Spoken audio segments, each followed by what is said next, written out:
In general, simple compounds are formed by the combination of two nonmetals or a metal and a nonmetal. So before we get to know the procedure for writing the chemical formula, let us see few examples for the combination of nonmetals and metal and nonmetal. So here hydrogen chloride. If you take hydrogen chloride, both hydrogen and chloride are nonmetals. And next is hydrogen sulfide. So this compound is the combination of hydrogen and sulfur. So both are nonmetals. Next is sulfuric acid, which is the combination of hydrogen, sulfur and oxygen.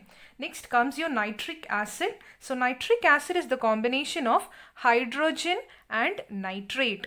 Next comes water, which is the combination of hydrogen and oxygen. Next, carbon tetrachloride. So carbon and chloride are the two nonmetals here. And now coming on to the other side, magnesium chloride, which is the combination of magnesium and chloride. So magnesium here is the metal. Next is calcium chloride. So calcium is a metal and chloride is a nonmetal. Barium sulfate. So barium metal, sulfate nonmetal. Aluminium nitrate. Aluminium metal, nitrate nonmetal. Zinc carbonate. Zinc metal, carbonate nonmetal. Barium hydroxide. Barium metal, hydroxide nonmetal. I would like to add up one more point to this. Any compound which is formed between the combination of two nonmetals will be covalent in nature, and the compounds which are formed between a metal and a nonmetal will be ionic in nature. So these type of bonds are called as ionic bonds, which are formed between a metal and a nonmetal. And also in ionic compounds, the positive ions, that is the metals, are known as cations, and the negative ions, the non-metal part, is known as anion.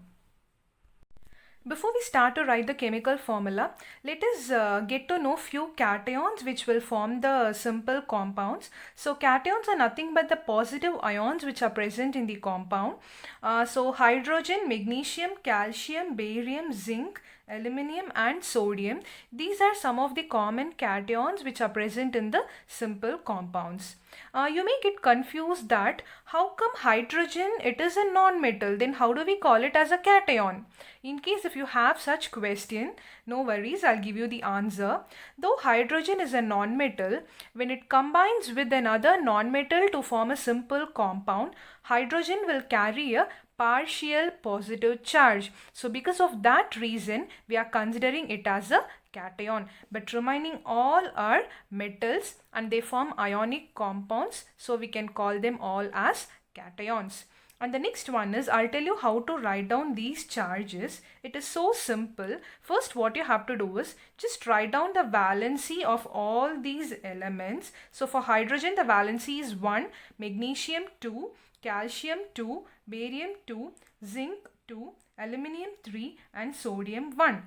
So after writing the valency, we know that cations are positive ions. So you just have to write the positive symbol in front of the valency. So now we call it as charge, right? So now we have obtained at the charges. Now let us start writing the ions. So hydrogen along with the charge, we call it as cation, the positive ion. So magnesium along with this charge plus 2, Mg2 plus, and it goes on. And here is a list of few common anions, the negative ions.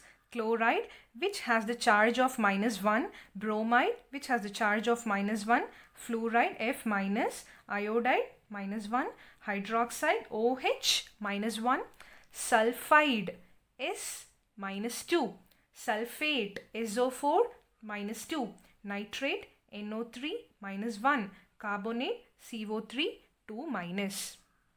Now with the help of these cations and anions, we are going to arrive at the chemical formula. The first example what we are going to discuss is hydrogen chloride. So first write down the symbol of elements involved in the compound. So here it is hydrogen and chloride. So hydrogen and chloride. And the second step is you have to write down the corresponding charge for hydrogen and chloride. So for hydrogen it is +1 and chloride it is -1. And the third step is you just have to cross multiply the charges and write down the formula.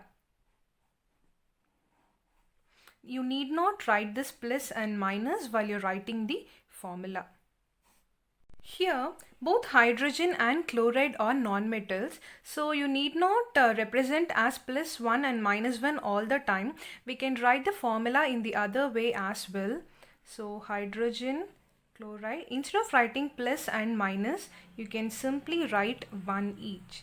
And again, cross multiplying, you'll be arriving at HCl, because both are non-metals. You should not get confused, but for ionic compounds it is mandatory to write plus and minus in front of their valency. Next is hydrogen sulfide. So first let us write down the symbols of the elements involved. So here hydrogen and sulfur are the two elements which forms hydrogen sulfide. So H and S. So for hydrogen it is plus 1 and for sulfide it is minus 2. Again, just cross multiply, you will be getting H2S. You can do in the other way also for this compound, as I have told you for hydrochloric acid. So again, H2S. The next compound is magnesium chloride. So the two simple elements which form this compound are magnesium and chloride. So now once again I'll just show you this table. So here we have magnesium chloride, which is the combination of a metal and a non-metal. So this is an ionic compound. So here you have to write down the charge in the next step. Magnesium, it is a plus 2, and for chloride it is minus 1. Now again let us just try to cross multiply. So what you'll be getting? MgCl2.